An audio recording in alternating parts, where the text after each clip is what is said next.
Hi and welcome to another episode of Adventures in Local Marketing. I'm your host, Christian Bannister, Head of Marketing at BrightLocal. Today's episode is all about an upcoming algorithm update that Google announced over a year ago. It's called the Page Experience Update and it's due to land at some point in May this year. We don't yet know what impact this might have on rankings.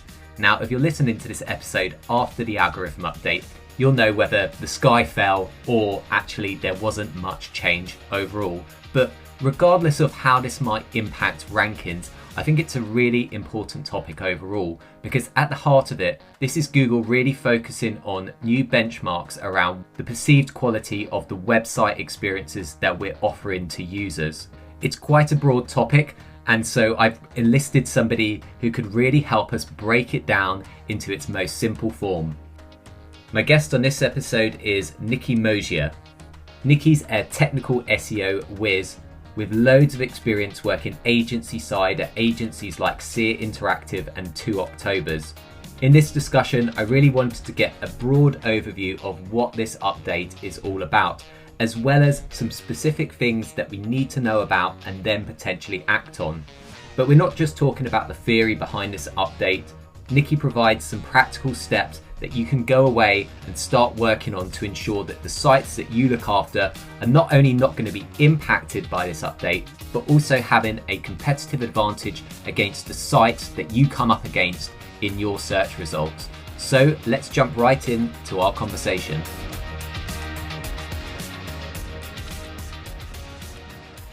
So I wanted to kick things off just learning a little bit more about you. So you are Head of SEO and Content at AgentSync. And I know previously you've been working at a few different agencies. So some BrightLocal listeners might have seen you on a webinar we did, I think it was probably about a year ago when you were working at 2 Octobers. So I wanted to learn a bit more about what your role is now. How have you found moving in-house and what really attracted you to this role? Yeah, great questions. I was, like you said, I was agency side for about 10 years and had the opportunity to make the jump to an in-house role a couple months ago. And we're a tech startup in the insurtech space.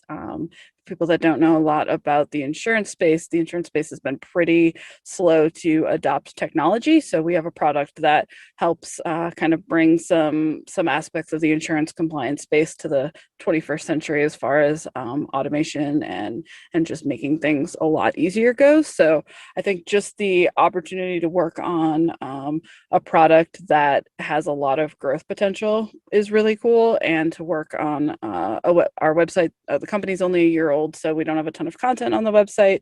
There's not a lot of great content, useful content in the space that we're in. So there's really an opportunity to create a lot of useful content too. So just a lot of exciting opportunities all around kind of led me to make the move.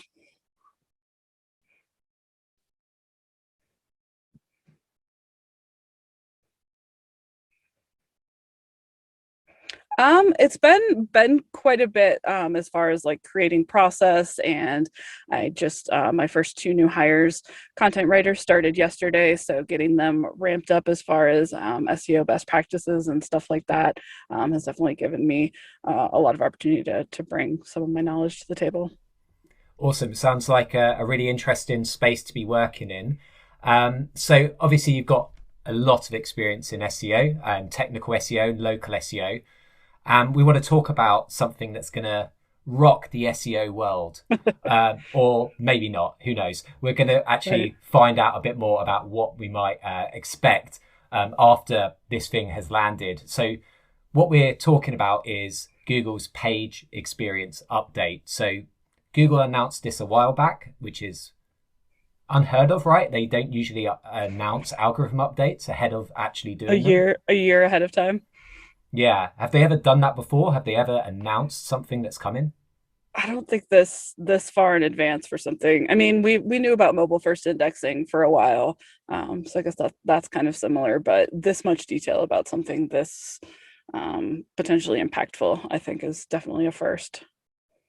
Okay, so you said it's over a year since Google's announced this, so maybe we should start at the very beginning and actually talk about what exactly is the page experience update. What did Google say about this? Yeah, it's a great place to start. So kind of officially, according to Google, the page experience update, the goal is to improve the overall web browsing experience, both on mobile and desktop. And the page experience update, from the best of our knowledge, uses the data Google uses is Crux data, which is Chrome user experience data from actual real users who visit your website, who aren't being tracked by being logged into a browser. So the data that Google's using is pretty firsthand user data.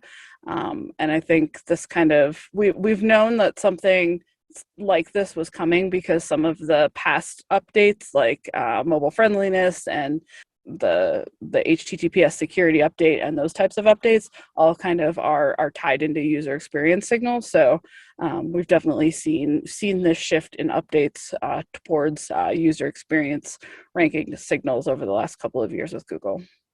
So Google's using some user experience signals already, but is this the first time they've kind of outright said we're going to be looking at what users are doing on a website to determine whether there are issues and then potentially punish sites as a result of that?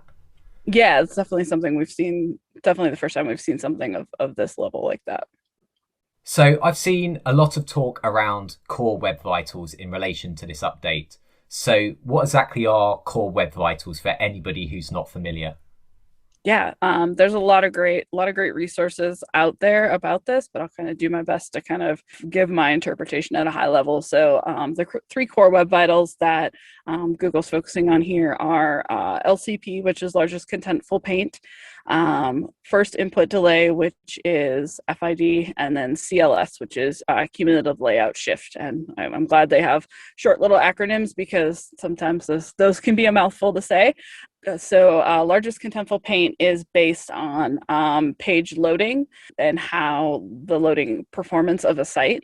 It basically measures the rendering of the largest element around the page, so like a text block or an image. And the kind of benchmark for LCP is a page that fully loads within 2.5 seconds, so where all the elements load within 2.5 seconds. And I think a good example of LCP is like if you have a header image on like a homepage or a blog post, and that's the largest image, Google's going to measure LCP by the time it takes for that image to load. Okay, so LCP is really related to kind of page speed and specifically around the largest piece of content and how long that takes to load. So 2.5 seconds, that's not how long everything potentially loads on the page. It's just that largest piece of content. Yeah, that largest element on the page. Yep. And just, I guess, from your experience, we've got some of these signals, which we'll dive into some of the others in a minute. We've got some of these signals that can tell us probably how we've been doing already. So Google's page speed insights. But is there anything new that's related to LCP that we need to be aware of? Not from my understanding. I think maybe the different thing is just that it focuses on that large element of the page, whereas I think previously when we've talked about page speed and elements loading, we've looked at like how long does it take for everything to load, and Google's really paying attention to like that biggest element, because I think just that how long it takes that element to load definitely impacts how long it takes other things to load on a page too. Okay, cool. So 2.5 seconds seems, fairly fast, I guess. It's not a huge amount of time. But I guess from your experience, how many sites do you think are going to really struggle with this, this kind of 2.5 second benchmark that we need to hit? I think for most sites, hopefully it's not too much of a struggle, just because I think we've heard for a long time that like time to first byte needs to be around 3 seconds, and that's kind of 3 seconds is, I feel like, kind of been a optimization benchmark for a while. I'm kind of in the camp that it's great that Google gives us these kind of benchmarks to hit like 2.5 seconds, but I think the first thing to hit is to pay attention to where competitors are loading and what kind of the industry standard is. So like we're in the insurance space. So for me, it's going out and seeing where are other sites in our same industry, where are they at as far as loading speed, and trying to kind of be better than that and hit that target first, and then go after what Google's saying, because that seems like a little, not only more of an attainable goal, but also seems to make more sense from a content perspective too. Yeah, definitely. Maybe we can dive a bit more into competitive advantages and whether this actually is going to give SEOs an opportunity to kind of outflank their competitors.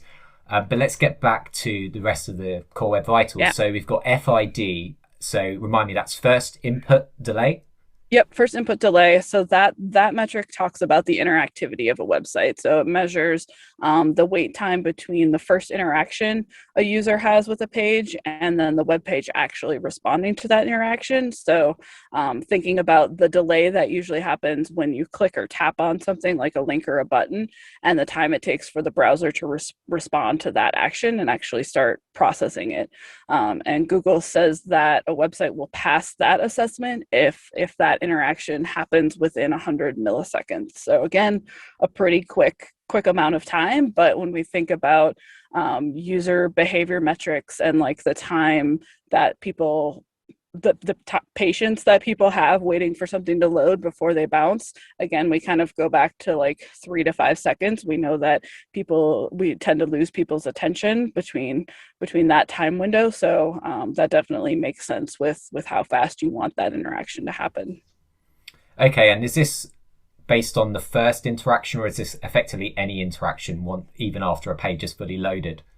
They say it's the first interaction with an element on that page. So if you don't have more than one element that somebody could interact with, then you're definitely probably in a better spot than some other pages.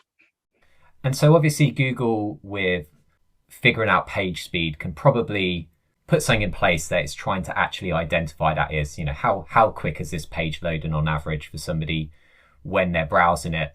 With FID, is it actually based on kind of real users' experience, or is there another way they're trying to figure out how fast it is?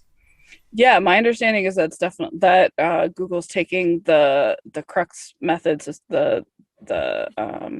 the actual user experience interaction, and that's how they're basing it off of. When you take the page speed API, for example, and connect that with Screaming Frog and get data on every page, you'll get a couple different sets of data, and some of that I think is kind of like the averages of what people are interacting with. Or if you look at Google's page speed insights for a specific page, you'll get lab data, and then you'll also get the actual user data. So I would pay attention to the actual user data, the CRUX data, because that's what people are actually experiencing when they're on the page. Yeah, and I guess one thing I actually do really like about this algorithm update is it's based on users, right? I think sometimes when algorithm updates, it's kind of potentially open for interpretation, the quality of content. But this one is just like, this is how users are going to be interacting with your site. So like, would you not care about that in the first place? Why would you want to have a slow to load site that isn't responsive to their interactions and content moves all over the place, which makes it really hard to use? Exactly. Yeah, that's a benefit of this update for sure. Yeah, so I guess on the content moving around, so the last one is CLS, content layout shift. Have I got that right? Yep, either content layout shift or cumulative layout shift. So close. Okay. It's okay. There's all kinds of different people call it all different things, I think. But yeah, that's about the visual stability of the website. So that measures how visible content shifts in the viewport, and then the distance between elements impacted by those shifts. So thinking about like if you're scrolling down a page and you go to click on an internal link, and then all of a sudden something shifts on the page and you end up clicking on an ad instead, and then you don't get to actually where you're trying to go. That's an example of cumulative layout shift. I had this problem the other day. I was trying to read read an article that they'd already gated and made me like make a free login to the site to be able to read. So I was already super annoyed. And then I'm like scrolling down the article. And as I'm scrolling down, this stupid banner ad keeps like following me. And like I would like try to click something and I'd click on the ad. It was, yeah. So I'm definitely glad that that cumulative layout shift is something that's going to be on people's radar. Hopefully some of those clickbaity sites take note of that and actually make some changes for user experience. But the metric there, which I don't totally understand what this metric means, but they say a website will pass the CLS assessment if the CLS is less than 0.1. That's where relying on tools is helpful to be able to tell you if you kind of hit that benchmark, because that's a little more arbitrary than like loading in 2.5 seconds, but that's how they're measuring the metric. So 0.1, is that related to the position in the screen, like in the browser? I think so. Yeah. I think that's I'm not a developer, but that's the best of my understanding. Okay, well, fortunately, there are some tools that can tell us a bit about how we're doing. So maybe we can dive into those in a minute. But you did mention the example of clickbaity sites. So sites just loaded with ads that probably are loading at different times, which means that content's moving all over the place. From your perspective, do you think that this page experience update is targeting those types of sites exclusively, or is this something which is not really targeted? It's just Google trying to set a higher standard in general for websites? Yeah, I think that's kind of where I sit with it, that we know that from a content perspective, they want to serve users the content that is best for their search query. And I think they're trying to follow that pattern with user experience. Now, not only serving them the content that's best for what they're searching for, but also the content that's going to provide them with the best user experience to access that content. Yeah, definitely. It feels like it's a kind of a no-brainer that, Google wants to be sending its users to sites that are easy to use and potentially don't result in a user doing something that they didn't want to do. So I remember when they actually had the announcement blog post, they had some really helpful videos that kind of showed what bad experiences look like. So trying to check out on an e-commerce website and then the layout shifts slightly and they've made the purchase when they didn't actually want to do that. It's kind of totally makes sense. But I guess, is there any examples where people need to keep an eye out? Because obviously some people might just be putting all kinds of crap on their website. But most people, I'd imagine, they really care about their user experience. So what are some things that the average site might need to keep an eye out for? I think it's important to know where your site is with all of these things. So anytime people hear about a big algorithm update like this, there tends to be a lot of panic. And I think that's why we're hearing a lot about the user experience or the page experience update so far ahead of time. Obviously, May is coming up faster now, but even 6 months ago, people were starting to panic. I think it's important to like take a step back and see where your site is at already. So run some pages through PageSpeed Insights, connect Screaming Frog with the PageSpeed API, use Sitebulb, whatever you need to do to kind of get those metrics and see where your site is at. And then also see where the most important pages on your site are at. So if that's product pages for you, if that's blog content, whatever that looks like, and actually see where you're at. Because maybe your site's actually performing pretty well. I mentioned looking at competitor sites and seeing kind of where that standard is for your industry. So kind of getting kind of a benchmark of where things are at for you and for your competitor sites before you spend a lot of time figuring out of just fixing things for the sake of fixing things. I think is a good way to kind of pull back and put things in perspective. Yeah, for sure. I think whenever there's an algorithm update, there's a bit of panic. But I guess the benefit here is we have had over a year.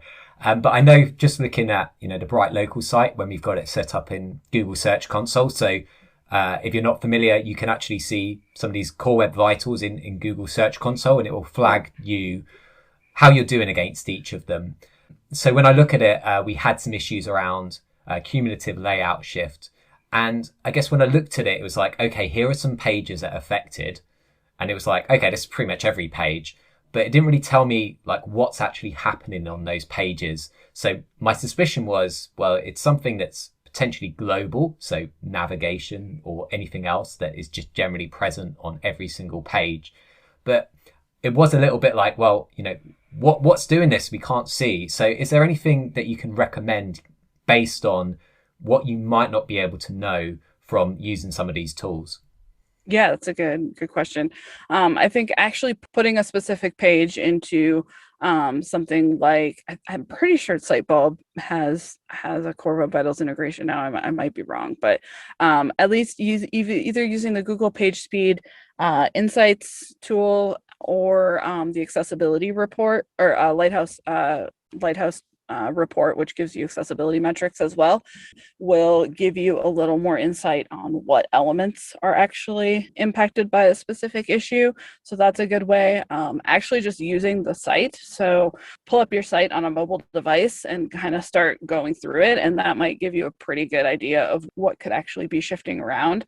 And then starting to kind of dig in there with the developer to see how things can be fixed. Yeah.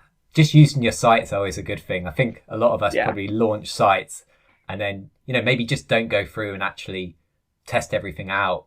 Yeah. Just like be a user of your own site, and not just because an algorithm update's happening, but just constantly be looking for where are issues, where are there points of friction, where are things just taking way too long to load? Because after all, you're a user of the web, so you should know what's bad. Exactly.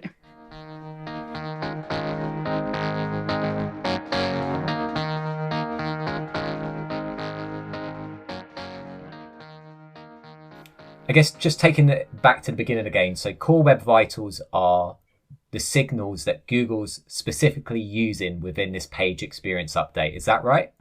Yep, definitely. And so we don't know yet really what the impact's going to be on people's rankings off the back of this. So is one more weighted than the other? Or if you have all three, then you better just give up? Or is it, do we know anything generally about how this might impact rankings right now? Yeah, and I think it's definitely a little early to tell. We obviously know it's a ranking signal, so there is going to be impact on rankings. I think it definitely still connects back to the quality of the content you have on your site. I think it was Don Anderson said on Twitter a couple weeks ago, or has said it numerous times, that fast crap is still crap.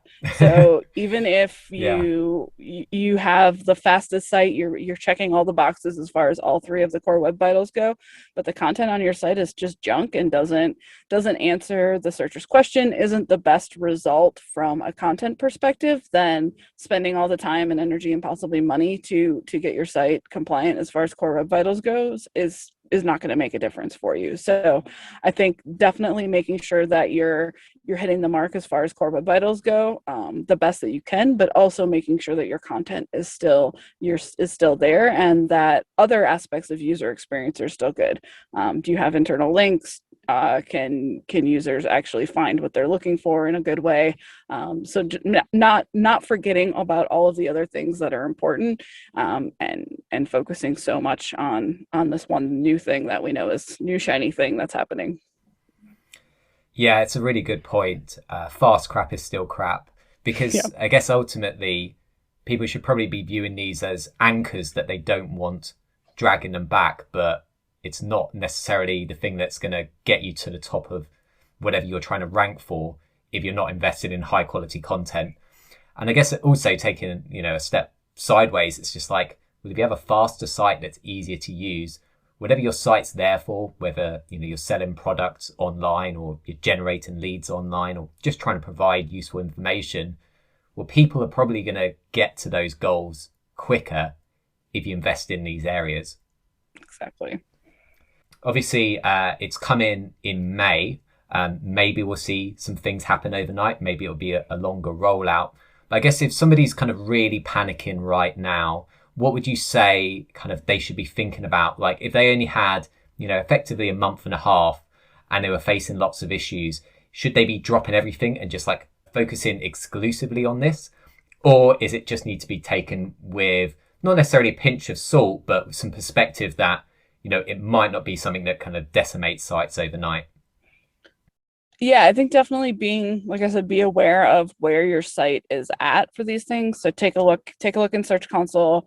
If Google's flagging some things in Search Console, like you said, BrightLocal is getting flagged for some cumulative layout shift, then spend some time and figure out what's causing that and see where you have dev resources and start to kind of prioritize these things. So I would definitely make them a priority, but I wouldn't, like I said, I wouldn't abandon the other things that you're doing too. I would definitely add them into your roadmap and make sure that you're addressing them, but I wouldn't forget about everything else too. Okay, awesome. I guess for maybe a lot of, SEOs, this is probably going to be like filing your tax returns last minute. So Right. we're maybe going to see a bit of a scramble, but I guess Yeah. it's just like, don't throw everything out. Just if you Yeah. think this is the kind of main thing that's a priority, I guess it's just a bit of perspective. Yeah. And they're not fast they're usually not fast things to fix because they do typically require some dev resources. There are, if you're on WordPress, there are, I know that WP Rocket definitely addresses some of these issues. So it sometimes can be quick fixes, but just knowing too that putting the further you put it off and don't put it on your radar, it's going to take longer because some of these things could be potentially be dev heavy to take care of and remedy. Yeah, for sure. I guess you don't know until you start investigating. Luckily for us, there wasn't really many issues. We built a WordPress website from scratch, probably about 2 years ago, and we just had page experience in mind before it was something that was announced. We wanted a fast website. We wanted to really make the performance of the website something that effectively is as important as the design of the website. And I think Right. that's just generally how we've always looked at what we're building for the web anyway. I guess in general, do you think this update is a bit of a wake up call for the SEO industry? Have these things maybe just not been prioritized? Because obviously there's sites which are really clickbaity that probably massively rely on search traffic, maybe some social traffic as well, who have just been really abusing their users with all kinds of, basically stuff that everybody would be pretty pissed off at. The kind of ads all over the place, just impossible to use. So those are probably the most extreme examples. But in general, are these areas where SEOs maybe haven't been prioritizing in the past?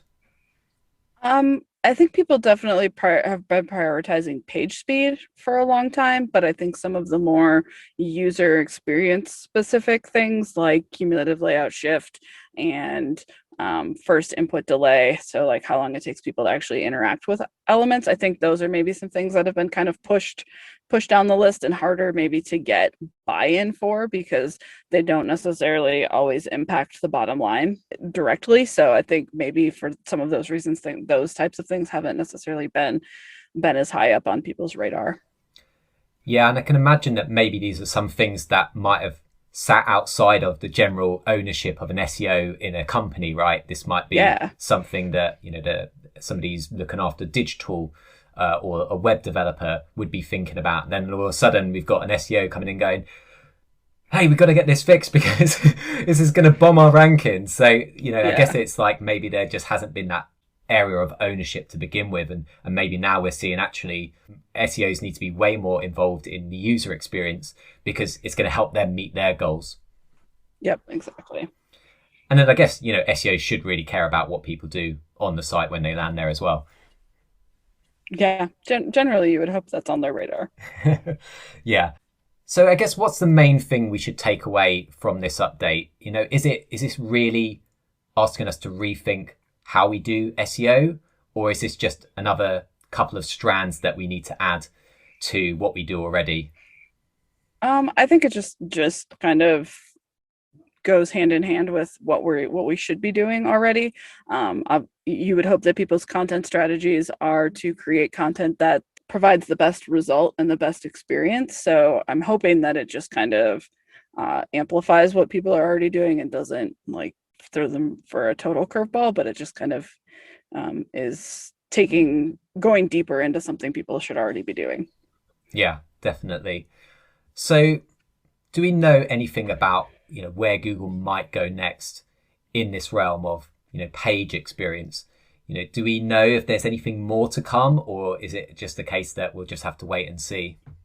Yeah, I think it's kind of a wait and see. I think just given that we knew kind of that mobile first indexing was happening, mobile friendliness, the HTTPS update when preference was given and Google was like, hey, everybody should make your site secure. Those kind of are all aspects of user experience and page experience. So we've known for a while that Google's kind of headed in this direction. So I would assume that any future updates will kind of be in the same bucket. It's just hard to know exactly what those will be. Yeah, I guess, Google have been, trying to push further into, page experiences in general. I guess the idea of being mobile friendly, the idea of obviously having a fast website. So it makes sense that they'll probably always be looking for either potential issues that hurt user experience or just setting new benchmarks of what they think quality web experiences should be. Yeah, definitely. So this was a rare example of Google giving advanced notice. Do you think this will be a one-off? Or do you think this might be something Google actually needs to think about? So rather than it, I guess, just telling people when big algorithms have updated, they actually try to make sure that, whoever owns a website, whether it's an SEO or a business owner, just has the time to get the things in place. Do you think Google's thinking about that? Or is it just because this was kind of a one-off where people aren't going to be able to make the changes overnight? I think we're going to continue to see that trend from what I see with like John Mueller being so active on Twitter and with the SEO community and Martin Split. I think we're going to continue to see some advance notice when there's stuff that potentially has a big impact and takes such a heavy lift. Again, with mobile first indexing, we knew for a while that was coming. So I think when there's big stuff, I think Google's going to be pretty proactive about letting people know. I hope. Fingers crossed. Yeah. Awesome. So you've got experience in local SEO, previously agency side. I guess what's your perspective on this and how it might impact kind of anybody who's working in local SEO? Is this kind of just something that's going to be around localized organic results, or could it make a stretch into, a website that, has Google My Business listing linked to it, and whether this actually might be something that is impacting the local algorithm? I think it's possible. I mean, we definitely know that the page that you link to from your Google My Business listing has potential impact on your local map ranking. So, I mean, if you're sending people to a local landing page that has a really poor user experience, it's not loading well, full of ton of ads, all of those things, Google's definitely going to know that. So I think some of those same things still will apply here, in my opinion. Yeah, I guess we'll wait and see. So we've got a tool called Local Rank Flux, which measures ranking changes across nearly 15,000 keywords. So I know there's ones which are focused on organic, but hopefully, we'll be able to say yes or no. Has there been a change to the local algorithm? Yeah, it's a really helpful tool. I like that one. Nice one. So I guess, is there anything else people really should be thinking about in general relating to this update? We've gone through quite a lot, but I guess it's just an opportunity to just impart any advice that you'd have. Yeah, it's good. I think just keep an eye on what's happening with your site. There's a lot of really great tools out there. Like I said, Screaming Frog, you can connect the page speed API and be able to kind of see things in mass, because we know that this update does apply on a page by page basis, not just a site-wide level. So being able to actually see what's happening on each page is important. There's some other good tools. The names are escaping me right now, where you can actually drop in a search query or a keyword and see the core web vitals for the pages that are ranking for those keywords. So that's a great way to do some kind of competitor digging at a really high level and kind of see where things are at. So yeah, I would just kind of take advantage of some of the tools that are out there to help you kind of see where your site is at, where other sites are at, and have those benchmarks and start to prioritize what needs to be fixed. Awesome. So there's a load of tools out there. Tell you what, let's drop them all in the show notes so people can have links and go directly to them. And then there'll be loads of things that you can use to basically figure out what's going on and what you might need to do next.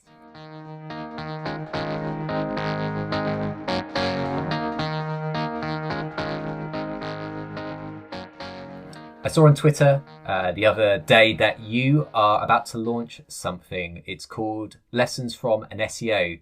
So I'd love to hear more about it. What is it and what can people expect?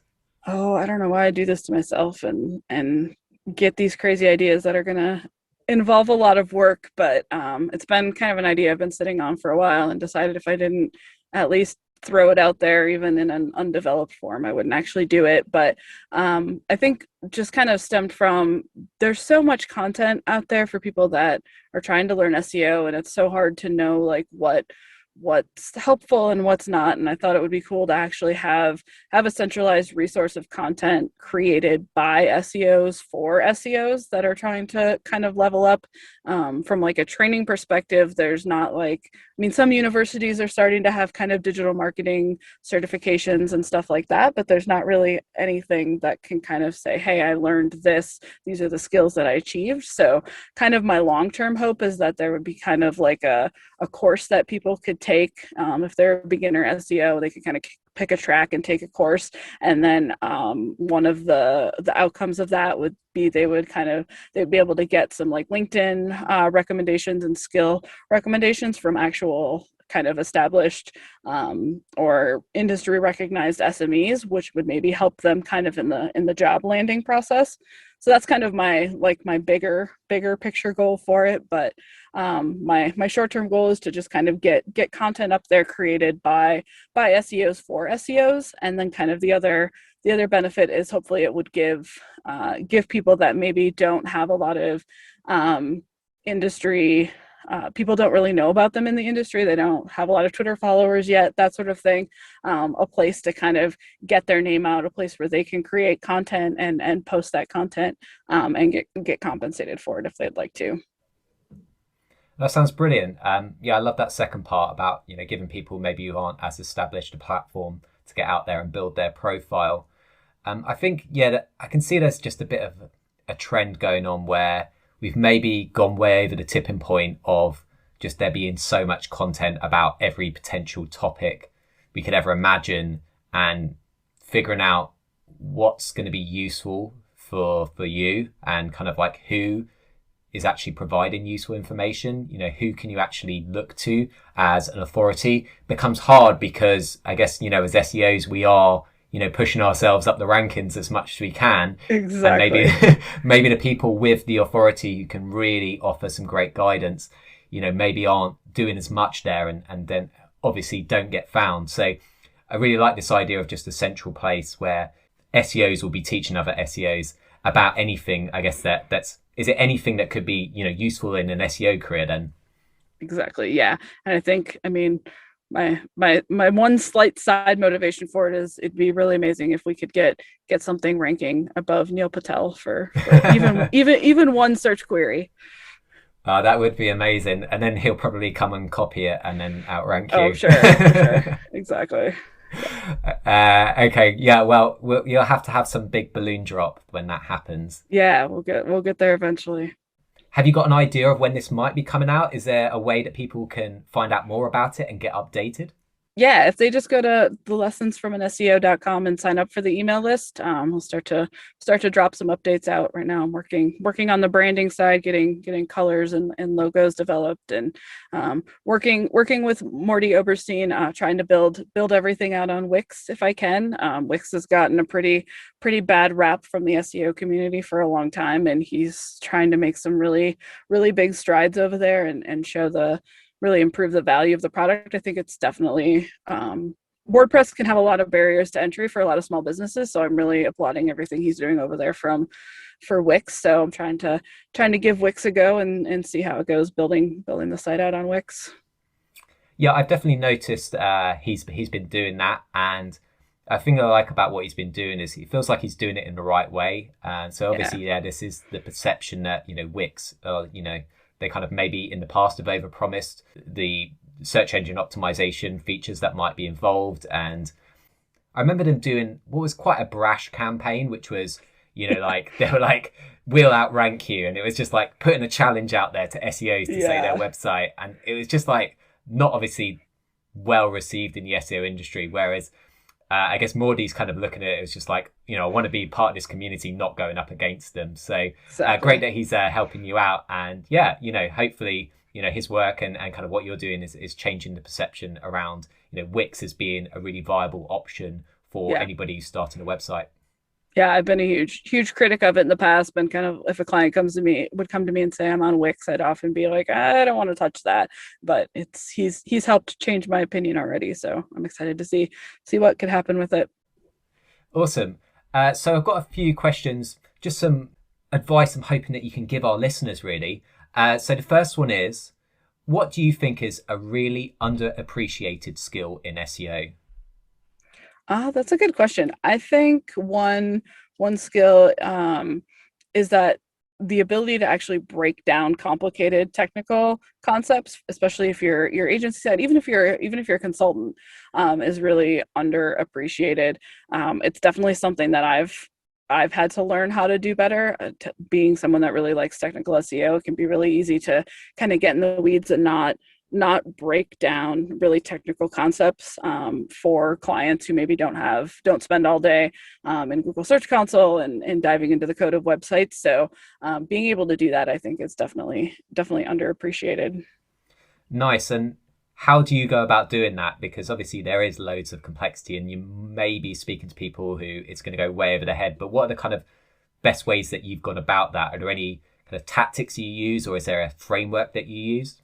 Yeah, that's good. I think just kind of taking a step back when you're even looking at something like monthly reporting, and just kind of making sure that things are explained in a more detailed way, and just that having somebody that maybe is new to SEO or new on your team take a look at something, or if you're in an agency, if you have somebody that runs paid search and you run SEO, having someone on another channel take a look at something and explain it to them and see if they have any questions can be a good way to kind of make sure that it's not dumbed down, but that it's simple enough for somebody to understand, especially if that person is putting money into a campaign. You want to make sure that they can understand the aspects of it and the value of it. Nice. Yeah, I really like that idea. Just leaning on people who probably have an understanding of different aspects of marketing, but maybe don't know all of the details around SEO. Really good advice. Yeah. Nice. And then based on everything you know now, what advice would you give yourself if you could talk to yourself when you first started out? That's another good one. I think I'd learn a coding language. I mean, I know enough like HTML, CSS to be dangerous, and I know there's definitely a lot of debate over Python and JavaScript and all these different things and what SEOs need to know and what's best. But I think just for me personally, having a little bit better understanding of some of those things, even if it's just not learning a language fully and enough to code a site, but just having a little bit better understanding would definitely be helpful, especially now that I'm in-house, like automating things. I'm definitely relying on Zapier a lot, which is awesome, but thinking about things that would be probably a little easier if I knew some of that coding background, I think is one thing I would definitely tell myself. Yeah, for sure. I guess probably all of us would like to look back and go, oh yeah, study computer science, seeing all of the tech billionaires around the world. Just like, why did I study film and video? I definitely wasn't going to make a blockbuster, but I could have made something that, I could have sold. But awesome. I mean, I've always viewed myself as somewhat a technical marketer, and I've always seen that that's like kind of really, really helpful when you're trying to solve problems like what you've said, just being able to automate stuff. I guess as marketers, the most precious commodity we have is kind of our time, right? And so if any way you can figure out to kind of automate things and make things more efficient is only going to kind of free you up to focus on the more strategic and tactical things. Definitely. Awesome. Well, that's been a really enlightening discussion. So obviously we took a complex topic, and I feel like we really broke it down into basically stuff that will hopefully be easy for our listeners to understand. So Niki, thank you so much for joining me. It's been an absolute pleasure, and I'm sure the listeners have got a lot that they can take away and start working on. I hope so. Thanks for having me, Christian. It's been fun. Thanks again to Niki for providing some really practical advice on how we should be approaching this forthcoming algorithm update. She mentioned a few tools that you can go away and start checking out to figure out if there's any issues on your site, and then how you might go about resolving them. So I'm going to drop links in the show notes to all of these. Thanks for listening, and I'll catch you again very soon.